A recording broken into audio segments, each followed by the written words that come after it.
Alright, so I wanted to talk about some weapon roles that would be really good for the upcoming Day 1 raid. A lot of you have been asking, hey, what role do you use on Supremacy, or what role do you use on such and such? So I wanted to go over all the weapons that I think might be useful for any player going into the Day 1 Crota's End raid, starting with the Kinetic slot and ending with the Power slot. And then we're going to talk about some damage rotations that you can do using these weapons, as well as how to swap on and off of loadouts before and after damage phases. So first, let's talk about the Kinetic slot. For exotics, we have Arbalist. There's going to be barrier champions likely in the raid. It's a high raid after all, so barrier knights are likely to be present in the raid.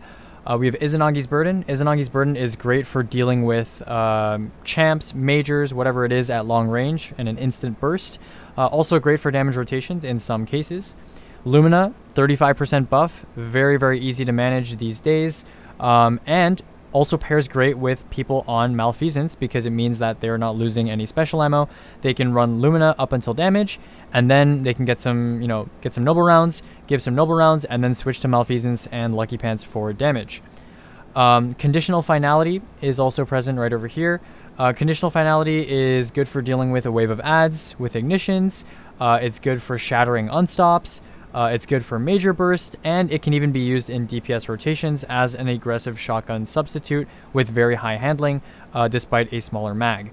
And finally, of course, we have Malfeasance. Now, Malfeasance might be disabled by the time we reach Day 1, or Overload Hand Cannon might be disabled. That being said, if Malfeasance is not disabled for the Day 1, it's a fantastic option for damage, excellent damage for burst DPS on literally anything, whether that be a boss, a final stand, whether that be a champion or just a regular major target. Malfeasance is fantastic if you are playing Hunter, so definitely worth picking up and maybe bringing into the Day 1. For Kinetic Legendaries, there actually aren't that many. We have Pardon Our Dust, Blinding Gel. Blinding Gel is great to bring into a Day 1 raid, whether you're on Arc Hunter using it to weaken adds, or whether you are on Galley and just using it to have a brief moment of crowd control while you're dealing with mechanics. Heritage or Fortissimo 11 or Wastelander M5, all of these shotguns kind of fill the same role. They are just to basically, hey, there's a champ next to me, I want to weaken it, or there is an ad next to me, I just want to kill it, deal with it quickly. Heritage is great for that, and so are the other two options I just mentioned. We also have Succession. Succession has long been a pick, a fan favorite for any sort of objective that you need to shoot, whether it's an enemy, a crystal, an oracle, whatever it is. If it's far away and you need to kill it relatively quickly with something like a sniper, Succession is great for that. And speaking of snipers, we have another sniper. We have the Supremacy. So the Supremacy, you have a couple options. The two roles that I would recommend for Day 1 are either Rewind Rounds and Kinetic Tremors. Works as a very good ad clear sniper, or just tapping a major from a long range with 2 shots will do some decent damage to it. Or you can also use it with Rewind and 4 times a charm. That being said, I would not necessarily recommend Rewind and 4 times a charm. It has relatively poor DPS, and if you do have kinetic ammo left over, or kinetic special ammo left over, I should say, there are better options, better decisions, better ways to convert that ammo instead of using it on a sniper that can shoot 71 shots in a row with no damage perk. So that's my thoughts on the whole Supremacy situation. And finally, something you guys probably haven't heard of before is Nox Perennial 5. So Nox Perennial 5 is a world drop strand high impact fusion rifle, and it rolls the exact same god roll as the Eremite, which you guys have probably heard about, as well as Loaded Question from last season. Has Envious and Controlled Burst and Ionized Battery. And that makes it perfect for dumping pretty much your entire reserves with a decent damage perk from a high impact fusion rifle, which is of course the highest DPS fusion archetype in the game right now. So if you do have kinetic ammo, it's a decent option if you're on, for example, Tractor and you want to run 2 fusion rifles for damage. This is something that's great that you can pair with Eremite and will do a decent chunk of damage as well. Okay, so that's the kinetic slot. There's probably not too many questions, pretty non-controversial kinetic slot picks there. You might have noticed that I left out Wither Horde. Personally, I think Wither Horde is not really a great use of an exotic slot these days. For damage rotations, only one person can use it, and I'll talk about that in a bit as we go later on into this video. But again, damage rotations, only one person can use it. The pool on the ground has been nerfed into oblivion, only lasting a handful of seconds. So Wither Horde, not the greatest pick in the world, especially given the sandbox that we are currently playing in. So that's the kinetic slot. Let's talk about the energy slot. Okay, so moving on to the energy slot, let's talk about exotics first. This is going to be the only section where I talk about primaries. There's a couple primaries that are so strong that they are possibly worth running over double special in some scenarios depending on the type of playstyle or build that you have, but let's get right into it. So first, we have Ariana's Vow. Ariana's Vow is kind of a weird pick, bit of a niche pick, but I would say it's pretty good on Sunbracers to extend your restoration if you need it. It does well against barrier champions. Didn't receive the hand cannon buff to majors that was recently put out for guns like Malfeasance, but it's still a good option nonetheless for this raid. And if you do choose to use Verity's Brow for whatever reason, it's a decent pick for that. But I don't see most teams really using Ariana's Vow, but I did want to give it a little shout out here. Speaking of solar hand cannons, we also have Sunshot. Sunshot is absolutely fantastic on, unlike Ariana's Vow, it did actually receive that major buff, that 75% buff to orange bars, which makes it absolutely fantastic. It's great against, those weak red bar enemies like Thralls, like we talked about in Crota's End. So another great option for Empyrean extension or anything like that, really. Graviton Lance, which I don't have here because it didn't fit, but Graviton Lance, if you're playing Void Hunter, specifically Void Hunter on something like Gerfalcons, Graviton Lance is a very, very potent alternative to something like Hollow Denial or Harsh Language if you're out of ammo and you need stuff in a pinch. Certainly, Void Hunter doesn't have access to the same ad clear tools that something like a Sunbracer's Warlock or a Syntheseps Titan would have, so Graviton Lance is a great substitute for primary ad clear there. And finally, Trinity Ghoul. Trinity Ghoul, you're probably not going to see it in this day one, but it's something worth shouting out because of just how unique, potent, brain dead it is to use on enemies like waves of Thralls and Acolytes that are going to be spawning very rapidly, no doubt, during this raid. Finally, let's talk about some special options that are more damage oriented. We have the Fourth Horseman. Now, the Fourth Horseman, I'll mention why I like this weapon in the context of a day one raid in a second here, but besides that, just know that it's a very, very high burst DPS option, great for final stands, great for, really milking your last bit of ammo efficiently and quickly and dumping it into a boss. We also have Cloud Strike. If a boss happens to be very far away, Cloud Strike is a better alternative than something like a 4 times the charm sniper, an energy sniper, rapid fire sniper like Aikilos SR. If you're not using an exotic, Cloud Strike is a good way to dump your energy ammo from a long distance and still do some competitive damage. Next up, we have Merciless. Merciless is the last exotic I'm going to talk about. If there's even a single ad available to proc Impetus off of, Merciless is a great pick for something like a final stand, or if you're out of heavy ammo and you just want to dump your energy special ammo, Merciless is a great pick for that as well. Okay, let's talk about legendary options. Legendary options, of course, we have Forbearance. I don't think I really need to explain Forbearance.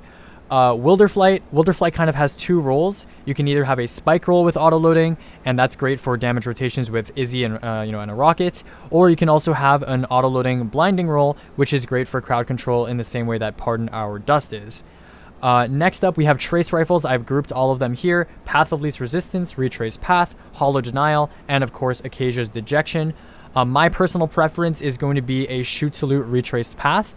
That's no longer obtainable, so then my next preference would be something like a Shoot to Loot Volt Shot Path of Least Resistance. Absolutely fantastic. And then, of course, if you're on Void Hunter on something like Gerfalcons, a Repulsor Brace Hollow Denial is a great pick as well. That's definitely something worth bringing into the day one. And I would say Acacia's Dejection, Reconstruction and Frenzy or perk combos like that are really great for quality of life, but I personally think Acacia's Dejection is the weakest trace rifle in something like a day one scenario where you really want something with a utility perk like Repulsor Brace on Void Hunter or Shoot to Loot on every other class in order to pick up orbs and ammo bricks from far away. So that's my thoughts on trace rifles. And finally, let's talk about some more damage-oriented stuff. So first up, we have a 4 times the charm Focused Fury Aikilos SR. Now, this is a pretty standard pick. Focused Fury with an enhancement allows you to use it for damage rotations and keep a 20% damage perk for your entire phase, for your whole rotation. The reason why I have a 6 mag here is so that Focused Fury can proc in 3 shots, and all of the damage rotations I'm actually going to be showing you today actually involve manually reloading the sniper in order to extend damage even longer, and that's why we chose to use Flared Magwell instead of Tactical Mag or Appended Mag. So that's Aikilos SR. Really, really great high total damage energy option for special ammo. So that is definitely something to keep in mind. We also have the Eremite. The Eremite is a fusion rifle, a craftable fusion rifle from Season of the Witch this season. It has, just like I said, just like Nox Perennial 5, Envious Assassin Controlled Burst, which is the best total damage fusion rifle kind of setup that you can hope for on day one. Of course, you have stuff like Mind's Reckoning with Surrounded, but realistically, you're not really going to have Surrounded in a day one scenario. So Envious Controlled Burst, Ionized Mag, ionized battery, charge time masterwork, fluted barrel, the classic combo for high impact fusion rifle, great for a day one, and it's solar, so it matches Apex as well. So there you have it. That's the Eremite. And let's talk about Ikelos SG. So Ikelos SG, I actually don't have that pulled up right now, but Ikelos SG is a great pick for major burst. It's kind of like a mini fourth horseman. It's a rapid fire frame with cascade point and surrounded, which are both fantastic picks. If you need to burst down a champion, you need to burst down a mini boss that's nearby, it's absolutely fantastic for this. And it pairs really well with something like an Ager's Scepter or like really any other ad clear kinetic option that you have on. So that's Ikelos SG. And finally, we have Mindbender's Ambition and Imperial Decree. Now, you probably didn't expect to see two aggressive frame shotguns here, two shotguns that usually most people associate with PvP. Now, the reason why I include these here is because aggressive frame shotguns have amongst the highest total damage in the game when it comes to special legendary options, and they also have options for damage perks that are very, very strong, like Trench Barrel, or even like Vorpal in this case. So if you do need a shotgun for shotgun swapping, which I'll mention in a bit here when we talk about damage rotations, Mindbender's Ambition is a great pick. And if you need a Trench Barrel shotgun for really valuing your ammo on a close range boss on a day one scenario, Trench Barrel Imperial Decree is fantastic for that as well. Okay, so that's it for the energy slot. Let's move on to the power slot. The power slot's a lot more simple, less stuff to deal with, so it'll be a lot easier to explain in the context of this video. So power slot, exotics, I don't think there's any real surprises here. These are all classics, right? Galahorn, great for ad clear, great for Empyrean extension, great for getting Devour in a pinch if you're on Void Hunter. I like pairing Void Hunter with Galahorn. And of course, Pack Hunter for the team. That's the damage meta right now. Absolutely fantastic for day one. Tractor Cannon, best general debuff option in the game. Most consistent 30% debuff option in the game. Don't really think I need to explain that. Leviathan's Breath. This is a good backup option for damage, has decent total damage, very, very easy to use, can stack across all of your teammates. So Leviathan's Breath is a good kind of turn your brain off, very consistent damage option that you can use if rockets aren't your speed. We have the Lament. Lament if for whatever reason we get a sortable boss on day one and that boss is not surrounded. I do typically recommend that people use Surrounded Bequest on sortable bosses, but there's a high chance that you're not going to be surrounded on day one. And in that case, you're going to want to take Lament. Lament has higher total damage than Acreus. And with stuff like Banner of War, if you do get a sortable boss, it also does almost comparable DPS to Acreus as well. So Lament is a good pick for close range bosses. Parasite, you're likely not going to use this day one. However, it is the highest burst damage heavy weapon in the game. So if there's, for whatever reason, you need to kill a mini boss in an extremely time-sensitive fashion for whatever reason, in an encounter where you're not really doing boss damage, Parasite's a good pick for that. Acreus, I kind of really talked about this when I talked about Lament, but again, extremely high total damage for an exotic heavy, very good DPS as well with that Trench Barrel. Just a great pick overall for a close range boss. And finally, Xenophage when it comes to exotic heavies.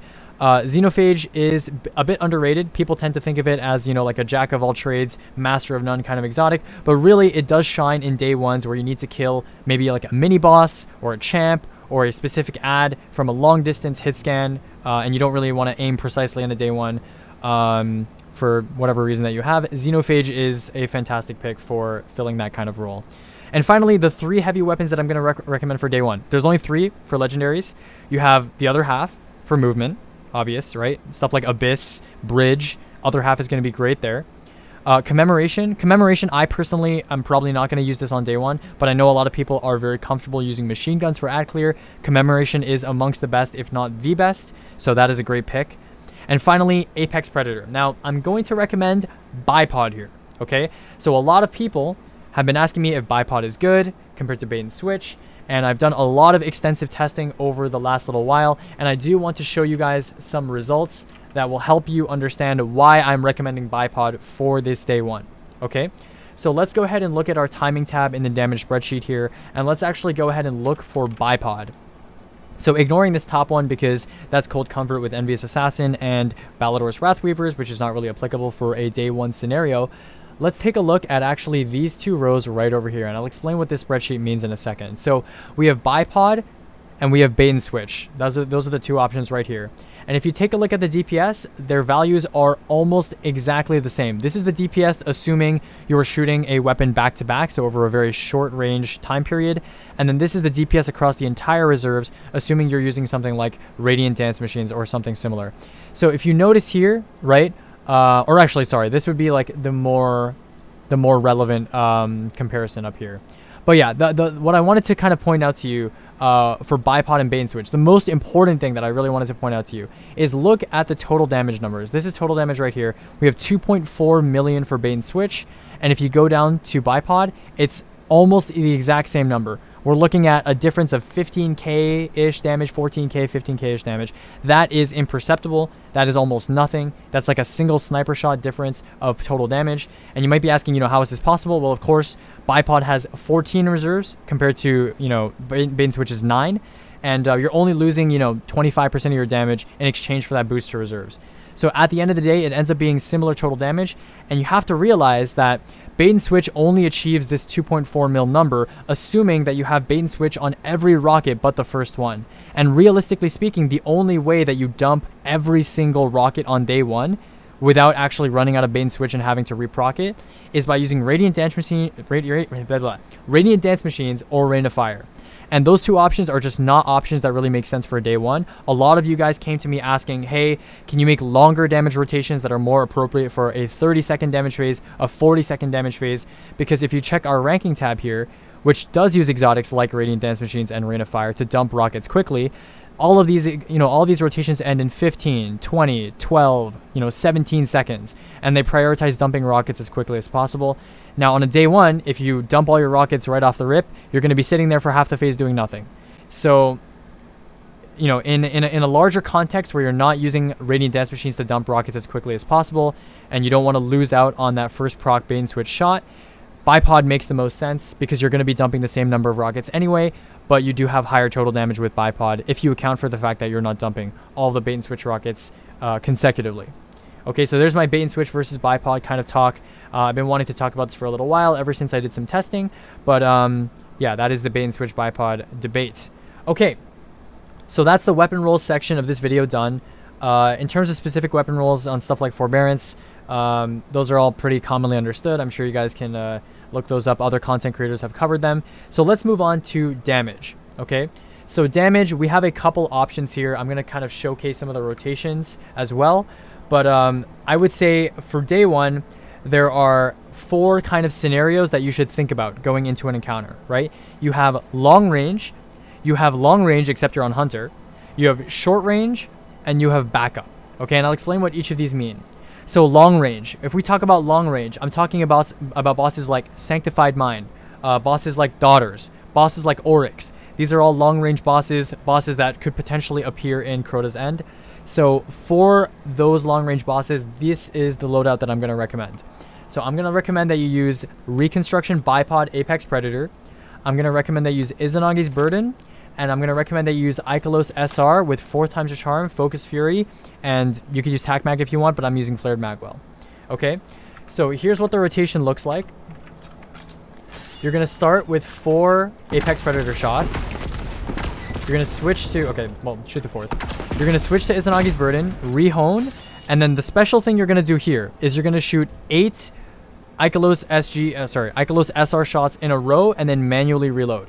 Okay, so this is why I talked about that Focus Fury proc. You're not shooting 11 shots in a row like you would be able to with Tac Mag. You're just shooting 8 in a row. So I can't proc 4 times off these plates, but pretend I did. You manually reload, and then by the time you switch back to your rocket, you should have 2 Apex Predator shots in the mag loaded through Reconstruction. And that's going to be, your day 1 rotation compared to Izzy GL rocket, or compared to, Izzy GL rocket with Izzy Slug rocket, Izzy GL rocket on Threat of Ascent or on Radiant Dance Machines. This rotation is much more friendly for a long DPS phase.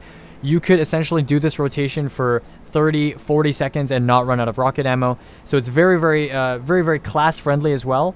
Titans can do this with no damage loss. Hunters can do this without Radiant Dance Machines. Warlocks can do this without Rain of Fire or without being on Strand. This is a very friendly rotation, and bipod rockets are, of course, a little bit more forgiving per shot than something like bait and switch as well. Okay, so that's long range.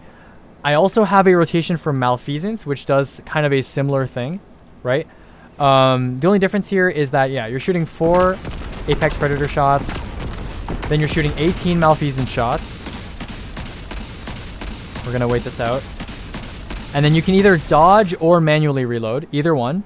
And then you're going to shoot 8 Ikelos SR shots. So pretend that I just shot 8. You're going to manually reload, and then you should have 3 Apex Predator shots. I have 4 here because I waited, but you would have 3 normally, and then you just continue the rotation, and your out of luck should be out by then.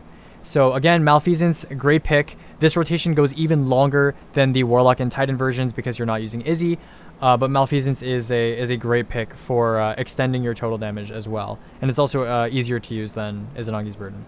Okay, so those are the 2 long-range rotations. We also have the short-range rotations. Now, the short-range rotation is a little bit weird for rockets, which is why, you know, Lament and Acreus are good picks if you're not comfortable with this sort of thing. But the short-range rotation uses Conditional Finality and Mindbender's Ambition, so double aggressive swapping. So let me just open Dim and grab my Mindbender's Ambition real quick. So the way this rotation works is you need 1 Solar Holster and you need 2 Solar Weapon Surge. And Solar Weapon Surge actually is very efficient here because it applies to all 3 of the weapons in your rotation. So Conditional Finality is half affected by Solar Surges, and of course Mindbender's Ambition and Apex Predator are fully affected by Solar Surges. So the way this rotation works, it's a little bit weird. It's a little bit weird. You can learn this if you want to. This is higher damage than Lament and Acreus by a fair amount, but it is a bit of a weird rotation. So you do 4 Apex, right? You do Pellet, Conditional, Reload, Pellet, Conditional, Pellet, and then 2 Apex shots. And then you just repeat that over and over. Eventually you will have to reload your Pellet, but yeah, that is the way you do a double aggressive swaps with Conditional and Mindbender's Ambition, if that is something that you want to do. It's not for everyone, but it is an option that does very extended damage, just like Izzy and the Ikelos SR for a short range boss. Now that being said, if you don't want to learn this, it is a bit weird. If you don't want to learn this rotation, I would recommend just using Lament or Acreus, as we discussed before, which are fairly obvious. For those of you that don't know the optimal combo for Lament, for total damage and DPS balancing, you want to do 2 charged lights, 1 heavy, and then 2 regular swings, and then just continue your combo. So again, 2 light, 1 heavy, and 2 regular swings, and then you don't need any Lucent Blades copies for this combo either. And then obviously Acreus, you're just doing melee, reload, cancel, reload, cancel, reload, cancel, melee. Okay, that's it for short range bosses. And now for the final category of damage options, we have backup. So backup is the type of shit where you run out of ammo. We're talking like Vow Day 1, Rolk Final Stand, you're out of ammo, and you're out of heavy ammo, and you want to dump. You want to dump, and you don't know what to do.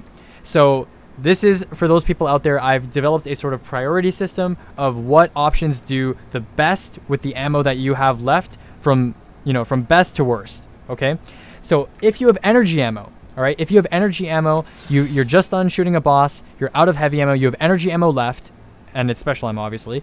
4th Horseman, okay? Now, I'm going to condone something here that might be looked down upon from some people, but Bungie has not patched this, okay? Bungie has not patched this interaction, and what that is using 4th Horseman bug, okay? Bungie has not patched this for whatever reason. They claim to have patched it, but it is in the game, so you are free to use it if you want. If you start on an energy slug, right? If you start on an energy slug and you switch to 4th Horseman and immediately hold left click, you will get slug damage for every single pellet that 4th Horseman shoots. Okay? It is an extremely high amount of burst damage. Okay? It is an extremely high amount of burst damage. Yes, filthy cheater. All I'm saying is that Bungie has left this in the game. They said they patched it. By Bungie's own policy, you are not, if a bug is in their game, you are allowed to use the bug. You are allowed to use the bug provided you are not breaking TOS by using like third-party software or anything like that. So this is still in the game. Bungie tried to fix it with loadout swapping, and they didn't. So for Final Stand, if you really want to, you could do slug into Horseman, and that is an insane amount of burst damage.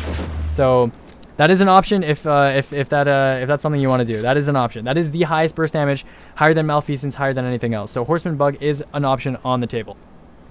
If you don't have energy ammo, right? And if you're on Hunter, the next best thing would be to switch to Malfeasance, be on Lucky Pants, pull it out, loadout 18. That's also an extremely high amount of burst damage, but it's only applicable to Hunter, okay? If you're on Warlock, if there's any ads available, a really good thing you can do, get a Sunbracers proc, throw like 5 solar grenades on the boss. That is also a really good option for backup damage if you have no ammo. Merciless. Merciless is next up. Merciless, even without ads, is pretty decent, but if you do have an ad, it's excellent damage for a final stand, or if you just ran out of rockets, it's excellent. And what else do we have? Trench barrel aggressive shotguns, like I mentioned, like the Imperial Degree that I mentioned earlier. You know, auto and trench. Trench barrel shotguns do pretty decent DPS if they're aggressives, and they have very, very good total damage if you need that total damage for a final stand. Very, very, very ammo efficient damage option for when you run out of ammo, when you run out of heavy. Okay, and then finally we have Cloud Strike and Touch of Malice. Cloud Strike, again, not very good DPS, but higher than something like an Aikilos SR, and also has triple tap built in. Very, very efficient, and rapid fire snipers have huge reserves as well. So Cloud Strike is pretty good for you know, a final stand or when you're out of ammo. And then finally, yeah, Touch of Malice, like I mentioned. If for whatever reason you are 0-0-0 on ammo and you are not on Hunter, you know, Touch of Malice is the highest primary DPS, especially when used in a team setting. So if it really comes down to the wire, which, you know, I would be very surprised if it did, Touch of Malice is the play for primary DPS. Okay, that's pretty much it. That's pretty much it for damage rotations. I hope everything in this video kind of made sense.